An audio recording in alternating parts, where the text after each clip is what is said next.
Hello everyone, today I want to show you how I put together these hexagon shaker tags for Christmas. They really are quite fun to have an interactive element on them that will go on the gifts, and with the star confetti and the bitty beads it makes them so much fun, and they can be taken off after the gift has been opened and attached to a tree or put into a scrapbook page if somebody wants to keep them as a keepsake, because they are quite sturdy with the layers and everything that are involved. So I hope you enjoyed watching me put one of these together with a few little tips and tricks along the way, and we'll get into it and start creating one. First up, I'll show you what I've actually used to create these hexagon Christmas tags. The hexagon thin cuts come in 5 different sizes. I have used the 3rd and 4th largest size to create this frame, and to make the little elements here I have used the reindeer from the Jubilee crew, which comes with a thin cut as well. And this one I have used Gnome for Christmas, so I've used this little guy with his string of lights. And the one I'm going to walk you through now uses the Santa from the Jingle Joy card making. All of these sets come with thin cuts, but you can buy the stamp sets without the thin cuts if you want to just fussy cut them out. But I love thin cuts, it makes everything so much easier for me. To cut the frame for the top of the hexagon thin cut, I run through in one pass. I don't line them up separately. I get out the dies I want to use, line them up on my glitter paper or whatever paper I'm using, and center it, and then with a piece of washi tape I just hold the two together like that, and then I can run them through my die cutting machine in one pass. And what I've got here is a piece of acetate. I've actually saved this off some packaging. You can buy acetate at craft stores or online, but I always look at packaging and what things come in, and if it's got a piece of acetate like this, I'll keep it to do shaker cards or shaker elements if they're not a heart, a square or a star, because we have acetate for those. I've just run this through with one pass because I know I want to cut it just a little bit smaller. You can run them through. I've run the hexagon thin cut through with this, but I want to just make this just a little bit smaller than the actual shape, and I've got the outline there ready to go. I just like having a little bit of wiggle room.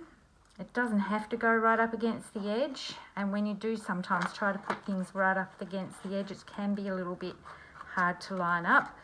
So I just use my scissors and cut around the area that I want to make the card with.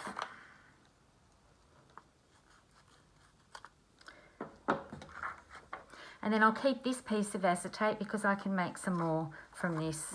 You can see I've done 2 here side by side, and I can fit another 2 down the bottom. So it's really handy to look at your packaging and keep it.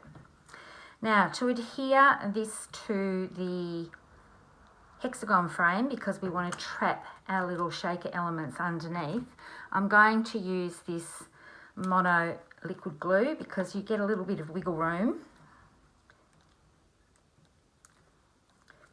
Sometimes you need to give it a bit of a shake to get it moving.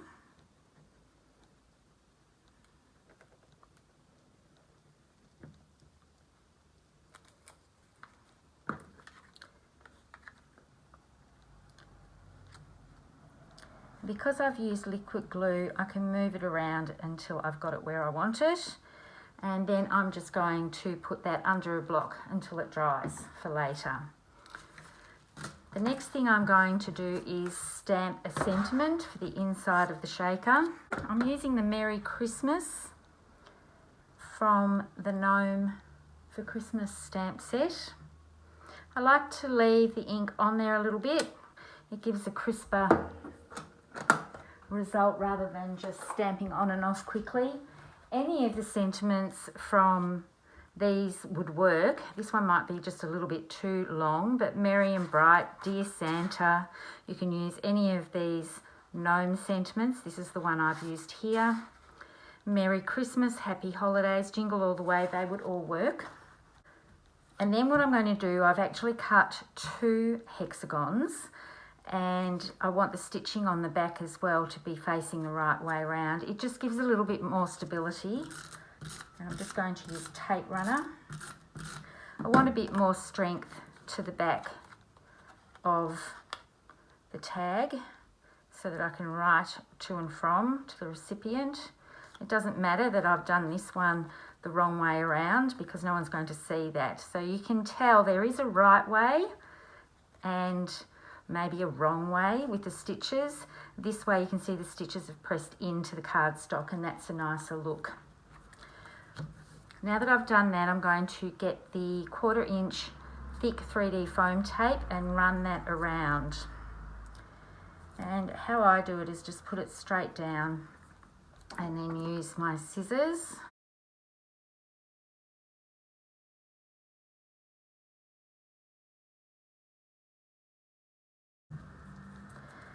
So then I'm just going to run that around. Each time we cut, we get a little angle, and it will fit in perfectly with one that you've cut previously. So keep it as close to the edge as possible.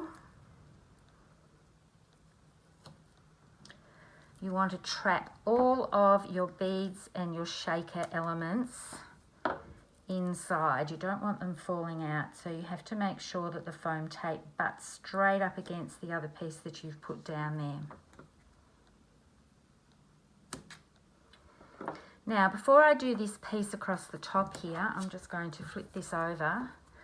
I have a hole puncher that I'm going to use just to put the string through so that I can attach it to a gift. Line it up in the centre. I've cut this at about 8 inches. It's a piece of baker's twine that we used to stock. Gold embellishment thread or silver embellishment thread would work, but I wanted something just a little bit thicker than that.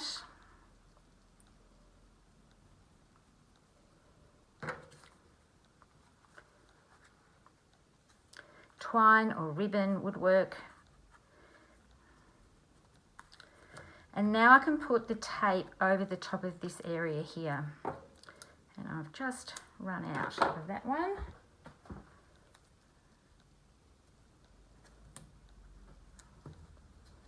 So I'll cut another piece just to sneak it in there.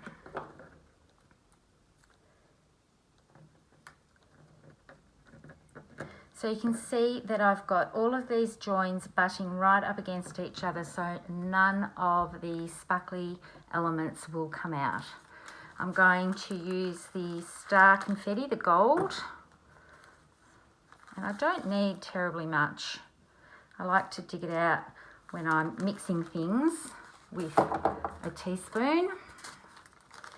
I'm going to put some silver in as well.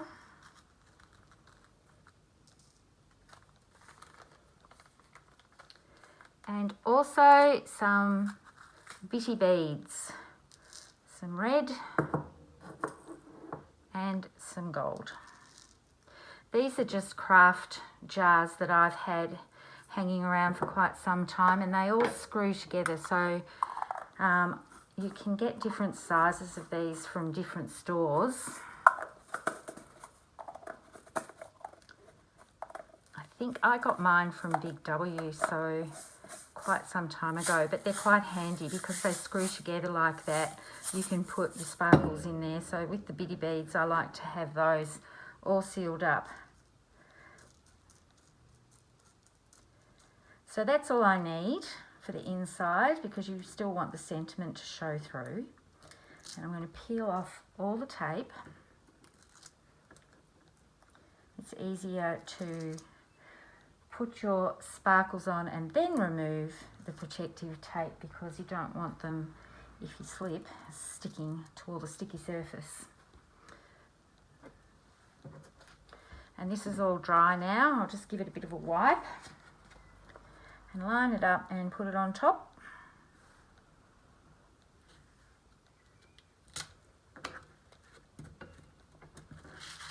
And you could leave it just like that if you wanted to. But that looks really, really cute. But I've decided that I wanted to add some elements. Now, with this Santa from the set, he is one element. So for this one, I've stamped him twice. I've stamped with Intense Black ink or Archival ink. I can't remember which one I used. And then I stamped again with Candy Apple, and I fussy cut out these pieces to put on top so he would have a red suit. The other way I've used this, and I just thought I would show you, is I've stamped the whole image in Candy Apple, and then with one of our journaling pens, because they have a finer tip than the markers, I've gone over and coloured in over the top of the Candy Apple ink where the black elements are. So you can just use him as is. You can stamp him twice and fussy cut out the elements that you want to be red. Or you can use your markers or your journaling pens and go over the top just carefully. And what I've done is gone over the outlines as well with the journaling pen. And it doesn't take that long to do, but if I left that as it is, his eyes and nose and mustache would all be in a red colour, and I thought, no, I need to go over those with the journaling pen. So this one, as I said, is stamped in Candy Apple, and then I've gone over the top with the black journaling pen. So now I'm going to just have him off to the side. I think I'll put him up like this. And just so I know where to put my glue, I'm going to cheat a little bit and draw a line. And because I'm going over the top of glitter paper and acetate, I am going to use the liquid glue. If you use tape runner, it doesn't really work with glitter paper, so you need to use a liquid glue or liquid glass. You can use foam tape if you want more dimension, but I think there's enough dimension with this. And then I can position it and turn him over to make sure that I can hide that little bit of marking. And there we have it. So I would put that down to dry. Normally I would put a block just to sit for a little while to hold it when I've used a liquid adhesive so that everything is nice and stuck.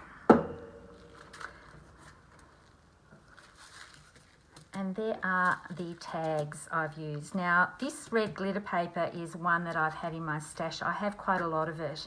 And we have a new red colour, Scarlet, which is a deeper red than that. But I wanted to use up what I've got in my stash to go with these tags.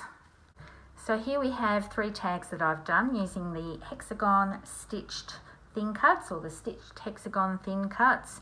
You could bring in any of the gnomes to put on. You just have to work out where you want to position them so you can see a little bit of this Merry Christmas. I've got stockings that I've cut. I just decided I didn't want to make them all the same, and I wanted to use images from each of these stamp sets. And they are so much fun and will look really cute hanging off gifts and presents. So with the extra bit of sparkle and a nice shaker element, and then people can decide, especially if you're giving them to a crafty friend, they could incorporate these into a scrapbook layout if they wanted to and adhere it. And because there's a double layer of cardstock on the back, this is quite firm, so it's easy to write a little message on the back. I hope you've enjoyed watching this. I'll put some still shots of this at the end of the video. Thank you for watching. Bye for now.